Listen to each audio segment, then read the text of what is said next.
Friends ಎಲ್ಲರಿಗೂ ನಮಸ್ಕಾರ. ನಾವಿಲ್ಲಿ ಫುಕೆಟಿಗೆ ಬಂದಿದ್ದೀವಿ. ಓಲ್ಡ್ ಫುಕೆಟ್ ಟೌನ್ ಅಂತ. ಫ್ರೆಂಡ್ಸ್ ತುಂಬ ಚೆನ್ನಾಗಿದೆ. ನಮ್ಮ ಜೊತೆ ನಮ್ಮ ಸ್ನೇಹಿತರಾದ ರವಿಕುಮಾರ್ ಅಂತ ಇದ್ದಾರೆ. ಇವರೇ ರವಿ ಅಂದ್ಬಿಟ್ಟು. ನಮಸ್ಕಾರ ಎಲ್ಲರಿಗೂ. ಫುಕೆಟ್ ಫ್ರೆಂಡ್ಸ್ ಕಾಲೋನಿ ಬಂದಿದ್ದೀವಿ, ಸೂಪರ್ ಆಗಿದೆ. ದಯವಿಟ್ಟು ಎಂಜಾಯ್ ಮಾಡ್ತಾ ಇದ್ದೀವಿ. ದಯವಿಟ್ಟು ಎಲ್ಲರೂ ಫ್ರೀ ಆದಾಗ ಒಂದ್ಸತಿ ಪ್ಲ್ಯಾನ್ ಮಾಡ್ಕೊಂಡು ಬನ್ನಿ. ತುಂಬಾ ಚೆನ್ನಾಗಿದೆ. Very clean city. ಇಲ್ಲಿರೋ ಜನಗಳೂ ಅಷ್ಟೇ ತುಂಬ ಚೆನ್ನಾಗಿ ಮಾತಾಡಿಸ್ತಾರೆ, ಸಪೋರ್ಟಿವ್ ಆಗಿದ್ದಾರೆ. ಹೆದರ್ಕೊಳ್ಳೋ ಅಂಥ ಅವಶ್ಯಕತೆ ಏನಿಲ್ಲ. ಸ್ವಲ್ಪ ಎಕ್ಸ್ಪೆನ್ಸಿವ್ ಆಗ್ಬೋದು ಅಷ್ಟೇ. ಅದು ಬಿಟ್ಟರೆ ತುಂಬ ಚೆನ್ನಾಗಿದೆ, ಸೇಫ್ ಸಿಟಿ. ಅದಾದಮೇಲೆ ನಿಮಗೆ ಮನಮೋಹಕ ದೃಶ್ಯಗಳೆಲ್ಲ ಸಿಗುತ್ತೆ. ಎಲ್ಲರೂ ಅಂದ್ಕೊಬೋದು ಬ್ಯಾಂಕಾಕು ಆಮೇಲೆ ಫುಕೆಟು ಅಂತ ಅಂದರೆ ಬೇರೆ ಬೇರೆ ಏನೇನಕ್ಕೂ ಬರ್ತಾರೆ ಅಂತ. ಅವೆಲ್ಲ ಸುಳ್ಳು.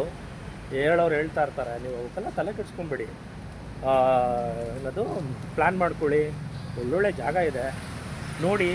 ಜೀವನದಲ್ಲಿ ಒಂದು ಸುತ್ತಾಡಬೇಕು, ದೇಶ ಸುತ್ತು ಕೋಶ ಓದು ಅಂತ ಸುಮ್ಮನೆ ಹೇಳಿದ್ದಾರೆ ದೊಡ್ಡವರು. ಈಗ ನೋಡಿ, ನಾವು ಅದನ್ನೇ ಮಾಡ್ತಾ ಇರೋದು. ತುಂಬ ಚೆನ್ನಾಗಿದೆ. ಎಂಜಾಯ್ ಮಾಡ್ತಾ ಇದ್ದೀವಿ. ಎಂಜಾಯ್ ಮಾಡಿ. Super city. ಹೀಗೆ ಸಪೋರ್ಟ್ ಮಾಡಿ, ಶೇರ್ ಮಾಡಿ, ಲೈಕ್ ಮಾಡಿ, ಸಬ್ಸ್ಕ್ರೈಬ್ ಮಾಡಿ. Thank you.